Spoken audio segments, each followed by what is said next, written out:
It all started with my obsession with a specific performance. He goes, and I go, and soon we're humming along.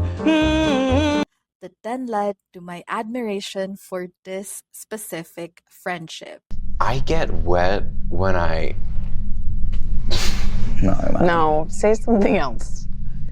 Please say something else. Then, because it was referenced in Off Campus, You're looking at the guy who skipped his midterm to go see Jay Groff and Merrily. No way. Did he spit on you? Oh, don't get him started. So much. And I was in like the 6th row. Shut up. I knew it was finally time to watch it. My sister and I watched Merrily We Roll Along, and I enjoyed it.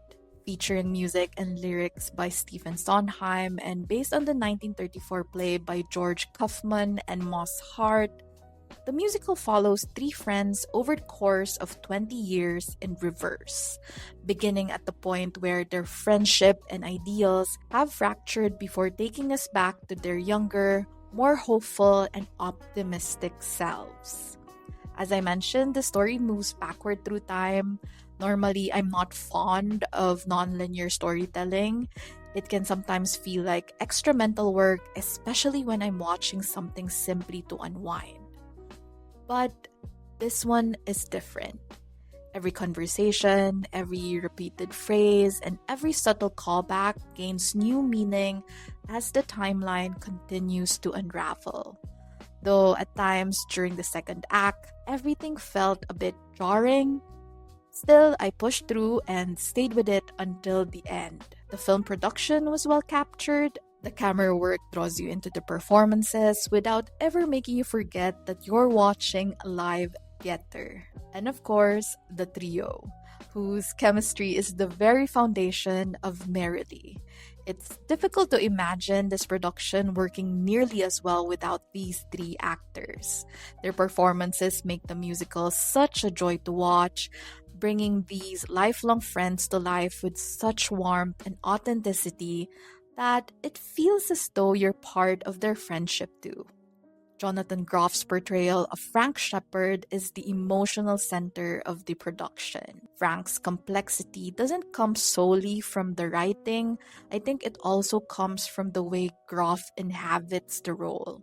He makes Frank deeply human, allowing you to look beyond his mistakes and understand the hopes, fears, and compromises that shaped them. By the end, you're not only reflecting on Frank's choices, but your own as well. That feeling culminates beautifully in growing up. Solving dreams, not just trusting them, taking dreams, readjusting them, growing up. Daniel Radcliffe takes Franklin Shephard Inc. in a direction that feels entirely his own. Rather than leaning into comedy alone, his performance is driven by years of frustration and simmering anger. Inside! Inside! Franklin Shephard! Just write him care of any bank USA! Inc. And then there's Lindsay Mendez, the heart of the trio. I've adored her ever since Dogfight, where she performed one of my favorite musical duets of all time. As Mary Flynn, she becomes the emotional glue holding the friendship together, the one who never quite let go of what they once had. I only wish the musical had given her character more to do beyond being the one-time best-selling author who pines and is trying to preserve a friendship that continues to drift apart. Merrily We Roll Along left me with a mixture of sadness, nostalgia, and hope. It's the kind of musical that will hit you differently when you are at a certain age. I feel like it reveals more of itself the older and hopefully wiser you become. Its heartbreak doesn't simply come from watching friendships change.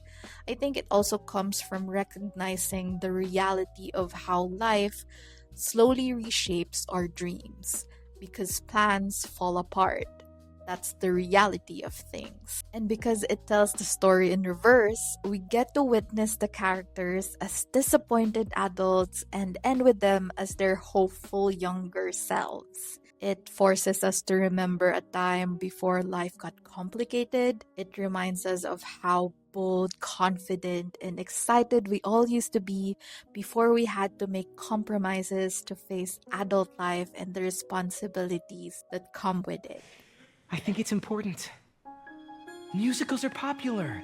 They're a great way to state important ideas. Ideas that could really make a difference, Charley. We can change the world. If you have reached this part of the video, thank you for watching. Because of my heartbreaking copyright strikes, I have been making short-form videos for a while now. But I guess my love for YouTube essays and its format and how a video is intentionally selected still calls to me. I have been making videos for apparently 3 years now, and it all started because I have been told that nobody likes to listen to me to go off about things I am obsessed with, and in a way, I found this space as a refuge. It's a good way for me to express myself, have something to look forward to and work on, write things out, practice my speech, and decompress from daily stress of my actual corporate work. It's a privilege to have an outlet and maybe actually reach people with my random musings, and I am really just thankful for that. Again, thank you for watching, and I'll see you in the next one.